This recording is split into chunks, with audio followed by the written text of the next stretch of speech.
YouTube চ্যানেলে সবাইকে স্বাগত। দশম শ্রেণীর গণিত বই থেকে এই ক্লাসে আমরা সরল সুদ কোষা থেকে প্রশ্ন সমাধান করব। সরল সুদ অর্থাৎ সিম্পল ইন্টারেস্ট। প্রথমে এটার সম্পর্কে আমাদের জেনে নিতে হবে। ধরো তোমার দাদা গত বছর একটি ব্যাংক অ্যাকাউন্ট করেছিল। দাদা ব্যাংকে 800 টাকা জমা রেখেছিল। এক বছর পরে দাদার পাস বইয়ে দেখেছি 800 টাকা বেড়ে গিয়ে 832 টাকা হয়েছে। প্রশ্ন হচ্ছে এমন কেন হলো? দাদার টাকা এক বছর ব্যবহারের জন্য ব্যাংক দাদাকে 832 মাইনাস 800 সমান 32 টাকা অতিরিক্ত দিয়েছে। এই যে অতিরিক্ত টাকার পরিমাণ, এটাকেই বলা হয় সুদ বা ইন্টারেস্ট। এখানে সুদ সমান 832 মাইনাস 800 সমান 32 টাকা। আসল হচ্ছে 800 টাকা, আসল হচ্ছে 800 টাকা। সুদ আসল বা সবৃদ্ধি মূল, যেটাকে ইংলিশে অ্যামাউন্ট বলা হয়, এটা হচ্ছে সুদ প্লাস আসল। সুদ হচ্ছে 32 টাকা, আসল 800 টাকা সমান সুদ আসল হচ্ছে বা সবৃদ্ধি মূল হচ্ছে 832 টাকা। এখানে সময়টা ছিল এক বছর। সময় সাধারণত আমরা বছর নিয়েই হিসাব করি। এখন এই আসল, সময় ও সুদ সম্পর্কে একটু ভালো করে জেনে নেব ডিটেলসে। আসল বা মূলধন জিনিসটা কি না, যত টাকা ধার দেওয়া বা নেওয়া অথবা যত টাকা গচ্ছিত রাখা হয় সেটাই হচ্ছে মূলধন বা আসল। এটাকে আমরা পি দিয়ে প্রকাশ করে থাকি। আসল বা মূলধনকে ইংলিশে প্রিন্সিপাল বলা হয়, ওই জন্য পি দিয়ে প্রকাশ করা হয়। সময়, যত সময়ের জন্য ধার নেওয়া বা দেওয়া বা গচ্ছিত রাখা হয় সেটাকেই আমরা সময় ধরি। সময়টাকে টাইম মানে টি দিয়ে প্রকাশ করা হয়। সুদ, উত্তমর্ণের বা পাওনাদারের অর্থ সাময়িকভাবে ব্যবহার করার অধিকারের বদলে শর্ত অনুযায়ী দেনাদার কিছু অতিরিক্ত অর্থমূল্য দিয়ে থাকেন। এই অর্থমূল্যই হচ্ছে সুদ। সুদের ইংলিশ ওয়ার্ড হচ্ছে ইন্টারেস্ট, এই জন্য সুদটাকে আমরা আই দিয়ে প্রকাশ করে থাকি। এখন এই উত্তমর্ণ বা পাওনাদার, অধমর্ণ বা দেনাদার সম্পর্কে জেনে নেব। যে ব্যক্তি বা সংগঠন টাকা ধার দেন তাকে উত্তমর্ণ বলা হয়, এবং যে ব্যক্তি বা সংগঠন টাকা ধার করেন তাকে অধমর্ণ বলা হয়। একটা উদাহরণ দিলে জিনিসটা সম্পূর্ণভাবে ক্লিয়ার হয়ে যাবে। দেখো, যখন কোনো ব্যক্তি পোস্ট অফিস বা ব্যাংকে টাকা জমা রাখেন, জমা কে রাখছে? ব্যক্তিটি, তখন ব্যক্তিটি হয়ে যাবে উত্তমর্ণ। এবং যেখানে জমা রাখছে, কোথায় জমা রাখছে? পোস্ট অফিস বা ব্যাংকে। তাহলে যেখানে জমা থাকছে মানে পোস্ট অফিস বা ব্যাংক, এটা হয়ে যাবে অধমর্ণ। আবার দেখো, যখন কোনো ব্যক্তি ব্যাংক বা সমবায় সমিতি থেকে যখন টাকা ধার নিচ্ছে, টাকা যে ধার নিচ্ছে মানে ব্যক্তি টাকা ধার নিচ্ছে, তাহলে ব্যক্তিটি এক্ষেত্রে হয়ে যাচ্ছে অধমর্ণ। এবং যেখান থেকে ধার নিচ্ছে, ব্যাংক বা সমবায় সমিতি থেকে ধার করেছে, তাহলে ব্যাংক বা সমবায় সমিতি এক্ষেত্রে হয়ে যাবে উত্তমর্ণ। এখন ধরো তুমি ওই ব্যাংকে 500 টাকা জমা রেখেছো এবং তোমার বন্ধু 300 টাকা জমা রেখেছে। এক বছর পরে তোমার 500 টাকা বেড়ে গিয়ে হয়েছে 520 টাকা, এবং সজল মানে তোমার বন্ধুর 300 টাকা বেড়ে গিয়ে হচ্ছে 312 টাকা। এক বছরে তুমি সুদ পেয়েছো 520 মাইনাস 500 সমান 20 টাকা। কিন্তু এক বছরে সজল সুদ পেয়েছে 312 মাইনাস 300 সমান 12 টাকা। এখন দেখো, দুটো ক্ষেত্রেই দেখো সময়টা সমান। এটাও এক বছর, এটাও এক বছর। তাহলে এখানে সুদের পরিমাণটা আলাদা হয়েছে কেন? একই সময়ের জন্য ব্যাংকে টাকা জমা রেখে তোমরা দুজনে আলাদা আলাদা পরিমাণ সুদ কেন পেলে? সময় এখানে স্থির রয়েছে, কারণ দুটো ক্ষেত্রেই সময় হচ্ছে এক বছর। সময় স্থির রাখলে সুদের পরিমাণ আসলের পরিমাণের উপর নির্ভর করে। আসল যদি বেশি হয় তাহলে সুদ বেশি হয়। এখন এই সুদের হিসাবটা, এটা সম্পূর্ণভাবে নির্ভর করে সুদের হারের ওপরে। তাহলে এখন সুদের হার সম্পর্কে একটু জেনে নেব আমরা। সুদের হার কি? সুদ সাধারণত আমরা বছরে হিসাব করে থাকি। 100 টাকায় এক বছরে যে পরিমাণ সুদ দেওয়া হয় সেটাই হচ্ছে বার্ষিক শতকরা সুদের হার। তাহলে বার্ষিক শতকরা সুদের হার কি? 100 টাকায় এক বছরে যে পরিমাণ সুদ দেওয়া হয় তাকেই বার্ষিক শতকরা সুদের হার বলে, এবং এটাকে আমরা R% দিয়ে প্রকাশ করে থাকি। যেমন ধরো, বার্ষিক সরল সুদের হার 10%। 10% মানে কি? 100 টাকায় এক বছরে সুদ হচ্ছে 10 টাকা। 10%, মানে 100 টাকায় 1 বছরের সুদ হচ্ছে 10 টাকা। কোনো কোনো ক্ষেত্রে ষান্মাসিক মানে 6 মাস, মাসিক মানে প্রতি মাস, এমনকি দৈনিক এবং প্রতিনিয়ত মানে দিনের সংখ্যা দিয়েও আমরা কিন্তু সুদটাকে কষতে পারি। এখানে আসল দেওয়া রয়েছে 600 টাকা, সময় হচ্ছে 1 বছর এবং বার্ষিক সুদের হার রয়েছে 5%। এখান থেকে আমরা মোট সুদটা নির্ণয় করব। তাহলে বার্ষিক সুদের হার হচ্ছে, বার্ষিক সরল সুদের হার হচ্ছে 5%, মানে 100 টাকায়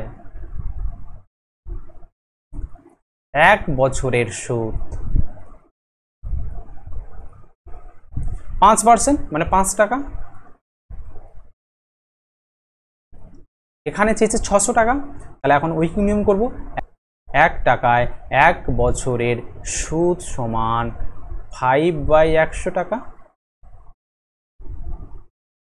এখানে চেয়েছে 600 টাকা, অর্থাৎ 600 টাকায় 1 বছরের সুদ সমান 5/100 ইন্টু 600 সমান, দুটো শূন্য কেটে যাচ্ছে, তাহলে উপরে থাকছে 6 5 30, মানে 30 টাকা। তাহলে এখানে উত্তরটা হচ্ছে 30 টাকা। এখন দেখো 600 টাকায় 2 বছরের 5% সরল সুদ হারে মোট সুদটা বার করতে হবে।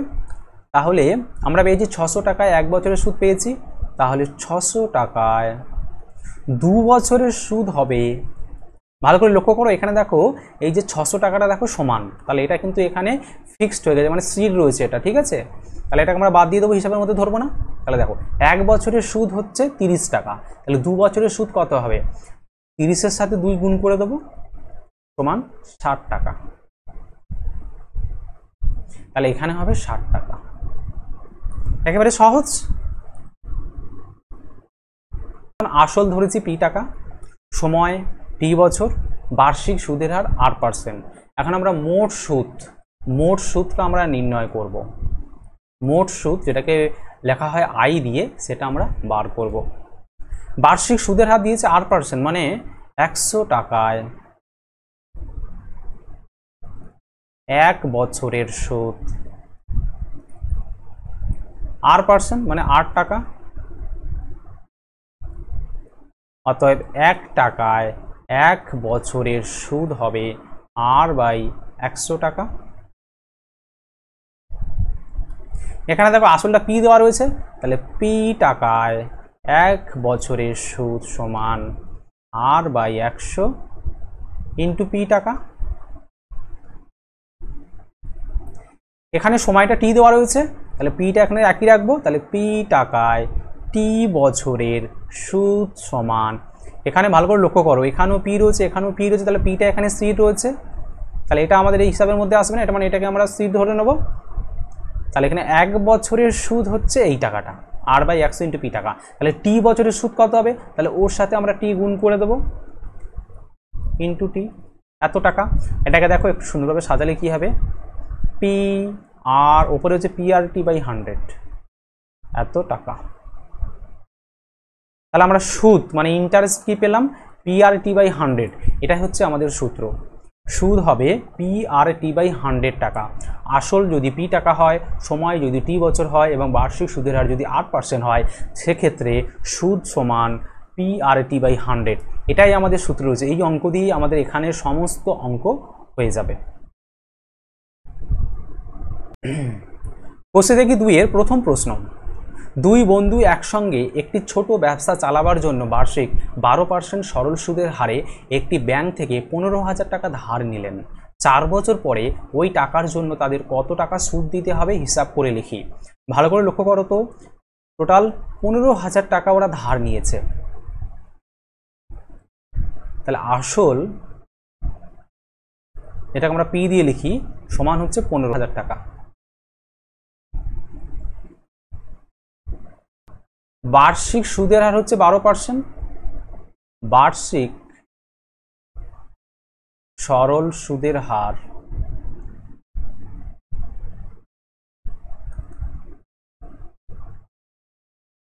এটাকে লেখা হয় r দিয়ে লেখা হয় r% সমান 12%। সময় এটাকে আমরা t দিয়ে লিখি, এখানে দেখো বলেই দিয়েছে 4 বছর, তাহলে সময় হচ্ছে 4 বছর। এখন আমাদের এই সুদটা বার করতে হবে। আমরা জানি সুদ, এটাকে আই দিয়ে লেখা হয়, সমান PRT/100। এখানে মানগুলো বসিয়ে দেবো। পি হচ্ছে 15,000, আর হচ্ছে 12, টি হচ্ছে 4/100। দুটো শূন্য নিচে, দুটো শূন্য উপরে, দুটো শূন্য সাথে কেটে যাবে।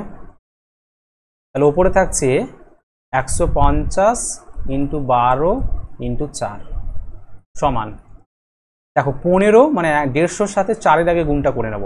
15 4-এ 60 হয়, তাহলে 60 লিখে দিলাম। এখানে একটা শূন্য উঠে, তাহলে শূন্য বসে যাবে, ইন্টু 12। 12 6 72, 72, আর দুটো শূন্য উঠে, তাহলে দুটো শূন্য বসে যাবে। তাহলে আমরা সুদটা পেলাম 7,200 টাকা। তাহলে উত্তরটা লিখে নেবো এবারে। অতএব 4 বছর পরে ওই টাকার জন্য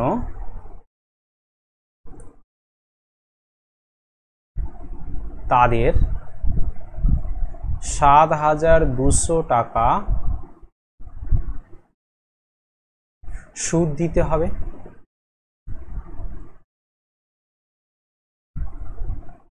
এটাই আমাদের উত্তর হয়ে গেছে, 7,200 টাকা হচ্ছে উত্তর। পরের প্রশ্ন নাম্বার 2। 2005 সালের 1 জানুয়ারি থেকে 27 মে পর্যন্ত, 1 জানুয়ারি থেকে 27 মে পর্যন্ত বার্ষিক 6% সরল সুদের হারে 2,000 টাকার সুদ নির্ণয় করতে হবে। এখানে দেখো, এখানে আসল, যেটাকে আমরা পি দিয়ে লিখি, সমান 2,000 টাকা দিয়েছে। এখানে বার্ষিক সুদের হার, বার্ষিক সরল সুদের হার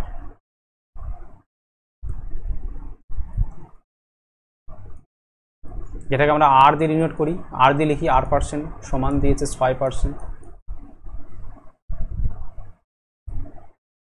এখানে দেখো সময়টা দিয়েছে 2005 সালের 1 জানুয়ারি থেকে 27 মে পর্যন্ত। এখানে আমাদের দিন সংখ্যাটা বার করতে হবে, টোটাল কত দিন হচ্ছে। তাহলে মোট সময়টা বার করতে হবে। তাহলে মোট সময়, এটা খুব ভালো করে লক্ষ্য করো, দেখো 1 জানুয়ারি থেকে 27 মে পর্যন্ত। জানুয়ারি মাসে 31 দিন মোট হয়, তাহলে মোট হচ্ছে জানুয়ারি মাসে 31 দিন, এটা জানুয়ারিতে হলো। ফেব্রুয়ারি মাসে 28 দিনও হতে পারে, আর 29 দিনও হতে পারে। যদি সালটা যদি লিপ ইয়ার হয় তখন 29 হবে, আর যদি সালটা লিপ ইয়ার না হয় তখন 28 হবে। এখানে দেখো 2005 সাল রয়েছে, 2005 সাল তো লিপ ইয়ার নয়, এটা তো 4 দিয়ে ভাগ যাবে না। তাহলে 2005 সাল যেহেতু লিপ ইয়ার নয়, তাহলে এটা ফেব্রুয়ারিটা তাহলে 28 মাস হবে। তাহলে এখানে আমরা ফেব্রুয়ারিটা বসালাম 28, জানুয়ারি 31 মাস, ফেব্রুয়ারি 28 মাস, জানুয়ারি ফেব্রুয়ারি, মার্চ 31, এপ্রিল হচ্ছে 30, এবারে আসছে মে মাসটা। তাহলে জানুয়ারির 1 তারিখের জন্য আমরা জানুয়ারি পুরোটা নিয়েছি, পুরো দিনটাই নিয়েছি, 1 তারিখ থেকে শুরু করে 31 তারিখ পর্যন্ত নিয়েছি পুরো। ফেব্রুয়ারি পুরোটা, মার্চ পুরোটা, এপ্রিল পুরোটা। এবারে মে দেখো 27 বলেছে, তাহলে আমরা 26 দিন নেব, কারণ 27 তারিখ বলেছে, 26 দিন নেবো, কারণ শেষের দিন আমরা শেষের দিন আমরা টাকাটা তুলে নেব। তাহলে শেষের দিন ব্যাংক আমাদের সুদ দেবে না, ওই জন্য আমাদের টোটাল হিসাব থেকে একদিন কিন্তু বিয়োগ করতে হবে। অথবা যদি টাকাটা জমা দেওয়া হয়, তাহলে প্রথম যে দিনটাই তুমি টাকা জমা দিচ্ছ সেই দিন তো সুদ হিসাব হবে না, তাহলে প্রথম দিনটাকে নেওয়া যাবে না। তোমার মোট হিসাবের মধ্যে যে কোনো একটাকে বাদ দিতে হবে। মানে এখানে 1 জানুয়ারি থেকে তোমাকে হিসাব করতে হবে 2রা জানুয়ারি থেকে, অথবা 1 জানুয়ারি থেকে 27 মে পর্যন্ত তোমাকে হিসাব করতে হবে 1 জানুয়ারি থেকে 26 মে পর্যন্ত, কারণ শেষ দিনে তোমার সুদটা দেবে না ব্যাংক। বা তুমি যদি টাকা জমা দাও তাহলে 1 জানুয়ারিতে তোমার ব্যাংকের সুদ দেবে না, তোমার তখন 2 জানুয়ারি থেকে হিসাবটা তোমার হবে। তাহলে টোটাল হিসাবের মধ্যে যে কোনো একটা দিনটাকে আমরা বাদ দেবো। ওকে, তাহলে আমি জানুয়ারিতে পুরো 31 দিন নিয়েছি, ফেব্রুয়ারিতে 28 দিন, মার্চে 31 দিন, এপ্রিলে 30 দিন, আর মে মাসে নিয়েছি 26 দিন, কারণ লাস্টের শুধু একদিনটা বাদ দিয়েছি। তাহলে এটাকে যোগ করলে হবে 8, 9, 10, 6, 16, 6 হাতে 1, 1 আর 3 4, 4 2 6, 6 3 9, 9 3 12, 12 2 14, মানে 146 দিন হচ্ছে। তাহলে এখানে সময় এটাকে টি দিয়ে লেখা হয়, সমান 146 দিন। কিন্তু আমাদের এখানে হিসাব তো বছরে হবে, কারণ এই বার্ষিক সুদের হারটা রয়েছে, এটা তো বছরে হিসাব হয়। সেজন্য আমাদের এটাকে বছরে করার জন্য আমরা কত দিয়ে ভাগ করব? আমরা জানি 1 বছর সমান 365 দিন। যেহেতু সালটা লিপ ইয়ার নয়, 2005 সাল, সেজন্য 365 দিন হবে। তাহলে দিন থেকে বছরে আসতে গেলে 365 দিয়ে ভাগ করে দেবো, তাহলে 146 দিন বাই 365, এত বছর হয়ে যাবে।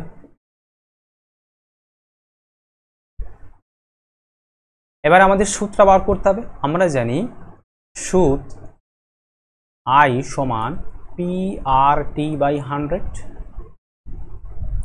পির মানটা বসিয়ে দেবো 2000 টাকা, আর 6, টি হচ্ছে 146 বাই 365 পুরোটা বাই 100 সমান 2000 ইন্টু 6 ইন্টু 146, নিচে 100 ছিল, আর এই যে 365 এটা তো নিচে আছে, তাহলে এটা নিচে চলে আসবে, নিচে আসবে 365। এবার কাটাকুটি করব, 100-র দুটো শূন্য ওপরে দুটোর সাথে কেটে গেল। এখন 5 দিয়ে কাটবো, 5 4 20, আর এখানে 5 7 35, 5 3 15। এখন 73-কে এটা 2 দিয়ে কাটবে, 73 ইন্টু 2 করলে হবে 146। তাহলে আমরা উপরে পেলাম 4 ইন্টু 6 ইন্টু 2 সমান 6 4 24 দুগুণে 48, তাহলে 48 টাকা। তাহলে উত্তরটা লিখে নেব। তাহলে 2005 সালের 1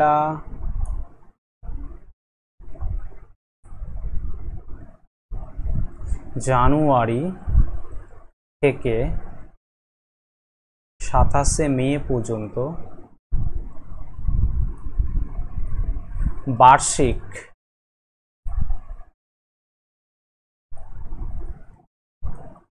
%6 সরল সুদের হারে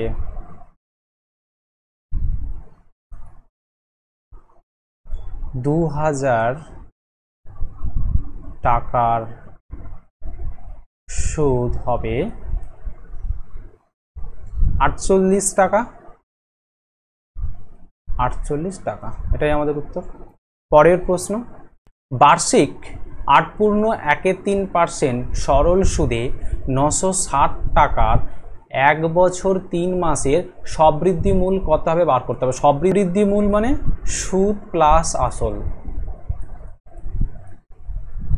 এই সুদ প্লাস আসল মানে সুদ আসলটা আমাদের বার করতে হবে।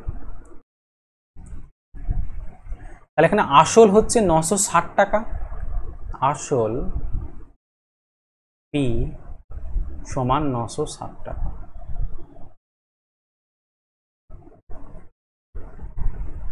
বার্ষিক সুদের হার, বার্ষিক সরল সুদের হার, এটাকে আমরা আর দিয়ে লিখি, R% সমান 8.13% সমান এই মিশ্র ভগ্নাংশে ভগ্নাংশে করলে হবে 8 3 24, 24 প্লাস 1 মানে 25, তাহলে 25/3 মানে 25/3%। সময়, সময়কে লেখা হয় টি দিয়ে, 1 বছর 3 মাস। আমরা সময়টাকে সাধারণত বছর দিয়ে লিখি, তাহলে এই 3 মাসটাকে বছরে লিখতে হবে। তাহলে 1 বছর প্লাস 3 মাস, 3 মাসকে লিখতে পারি 3/12 বছর। আমরা জানি 1 বছর সমান 12 মাস, তাহলে মাস থেকে বছরে আসতে গেলে 12 দিয়ে ভাগ করতে হবে, সমান 1 বছর প্লাস 3 দিয়ে কাটবে, 3 4 12 মানে 1 এর 4 রয়েছে, 1 এর 4 বছর সমান 1 প্লাস 1/4 বছর সমান, এটা লসাগু করলে নিচে আসবে 4, উপরে আসবে 4 প্লাস 1 মানে 5, তাহলে উপরে আসছে 5/4 বছর। এখন আমাদের সুদ বার করতে হবে। তাহলে আমরা জানি সুদ মানে আই সমান PRT/100। পি দেওয়া রয়েছে 960 টাকা, আর হয়েছে 25/3, টি হয়েছে 5/4 পুরোটা বাই 100 সমান 960 ওপরে আছে, এখানে 25টা ওপরে আছে আর 3টা নিচে রয়েছে, তাহলে 3টাকে নিচে রেখে দিলাম, 25-এর নিচে লিখে দিলাম। ওপরে 5 আছে, নিচে আছে 4, নিচে 4 লিখে দিলাম। আর 100টা নিচে ছিল, 100টা নিচে লিখে দিয়েছি। এবার কাটাকুটি করবো, একটা শূন্য কাটছে, 5 2-এ কাটছে, 2 কাটছে, 2 4-এ 8, 2 8-এ 16, 4 দিয়ে কাটবে, 4 1-এ 4, 4 2 8, 3 দিয়ে কাটবে, 3 4-এ 12, তাহলে উপরে পাচ্ছি 4 × 25, 25 × 4, 25 4-এ 100, তাহলে 100 টাকা। এটা হচ্ছে সুদ। আমাদের এখানে দেখো সবৃদ্ধি মূল চেয়েছে, তাহলে উত্তরটা চেয়েছে সবৃদ্ধি মূল, তাহলে উত্তরটা লিখবো, কালটা চেঞ্জ করে নিই, সবৃদ্ধি মূল চেয়েছে, তাহলে সবৃদ্ধি মূল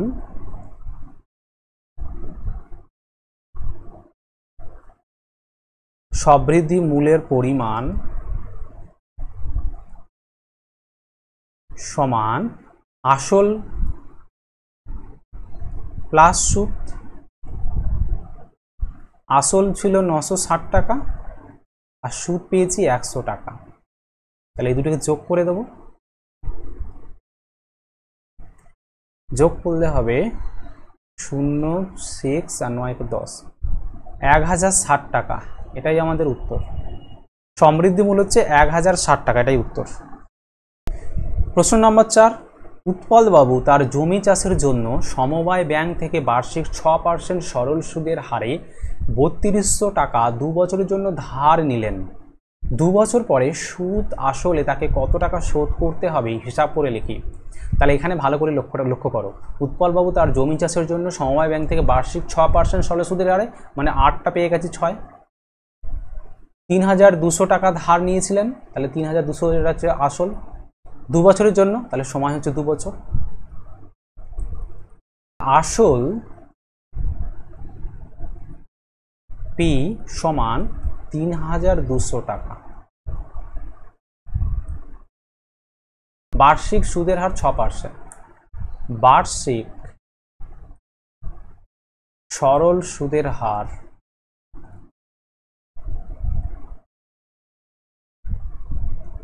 যেটাকে আমরা আর দিয়ে প্রকাশ করি, তাহলে R% সমান রয়েছে 6%। সময় কি দিয়ে লেখা হয়, সমান 2 বছর। তাহলে প্রথমে সূত্র বার করি। আমরা জানি সুদ মানে I সমান PRT/100 সমান পির মান রয়েছে 3200 টাকা, আর এর মান রয়েছে 6, টির মান রয়েছে 2/100, নিচের দুটো শূন্য ওপরে দুটো শূন্যর সাথে কেটে গেল, তাহলে থাকছে 32 × 6 × 2 সমান 32 × 6 দিয়ে 12 সমান 12 দিয়ে গুণ করলে 12 দিয়ে 24, 2 4 হাতে 2, 12 3 36, 2 38, তাহলে 384 টাকা। এটা হচ্ছে সুদ। আমার এখানে সুদ আসল দুটো চেয়েছে, অতএব এবার উত্তরটা লিখব, অতএব 2 বছর পরে সুদে আসলে তাকে শোধ করতে হবে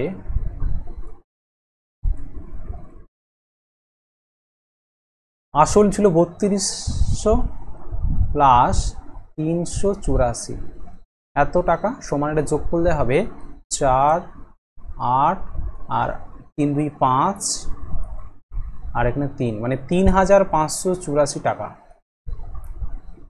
2 বছর পরে সুদে আসলে তাকে 3584 টাকা শোধ করতে হবে, এটাই হচ্ছে উত্তর। প্রশ্ন নম্বর 5, বার্ষিক 5.25% সরল সুদের হারে শোভা দেবী একটি ব্যাংকে কিছু টাকা জমা রাখেন। 2 বছর পর তিনি সুদ হিসাবে 840 টাকা পেলেন। তিনি কত টাকা জমা রেখেছিলেন সেটা হিসাব করে লিখি। তাহলে এখানে বার্ষিক সুদের হার দিয়েছে 5.25%, এবং টাকার পরিমাণটা বলে দেয়নি, আসলটা আমাদের ধরে নিতে হবে, আসলটাই আমাদের এখানে বার করতে বলেছে। সময় বলেছে 2 বছর এবং সুদটা বলে দিয়েছে 840 টাকা। তাহলে ধরি, আসলটা ধরে নেব, ধরি তিনি x টাকা ব্যাংকে জমা রেখেছিলেন।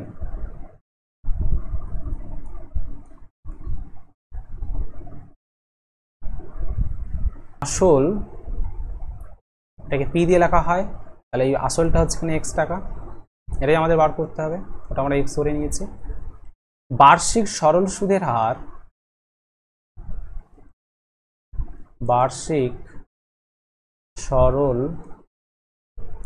সুদের হার R% সমান এখানে দিয়ে দিয়েছে 5.25%, সময় 2 বছর বলে দিয়েছে, তাহলে সময়টি সমান 2 বছর। এখন আমরা সুদ বার করব, তাহলে আমরা জানি সুদ ব্র্যাকেটে I সমান PRT/100, P মানে x, R মানে 5.25, PR T মানে 2/100, এত টাকা। এখানে দেখো আমাদের সুদের টাকাটা বলে দিয়েছে 840 টাকা সুদ দিতে হবে বলেছে, এখানে 840 টাকা সুদ বলেই দিয়েছে। তাহলে শর্তানুসারে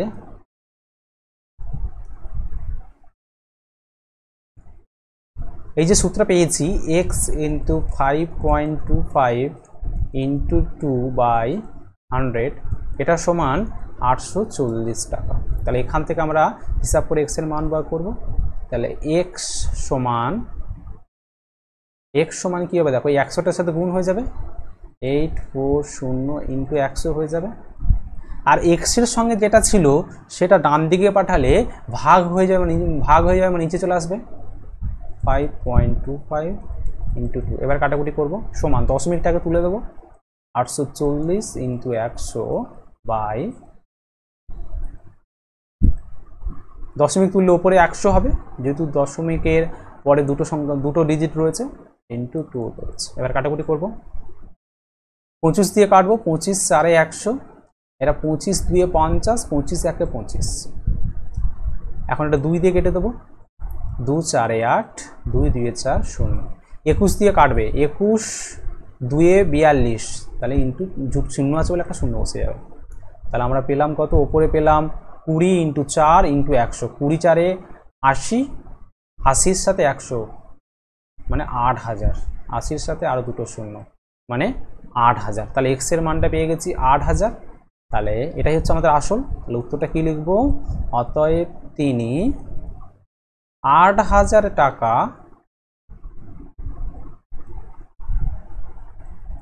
ব্যাংকে জমা রেখেছিলেন।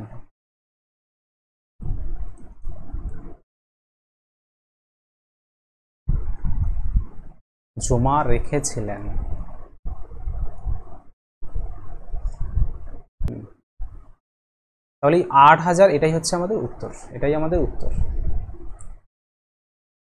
এই ক্লাসে আমরা question number 1, question number 2, question number 3, question number 4, question number 5 এই 5টা প্রশ্ন আমরা এখানে সমাধান করছি। পরের ভিডিওতে আমরা কোয়েশ্চেন নাম্বার 6 থেকে সমাধান করব।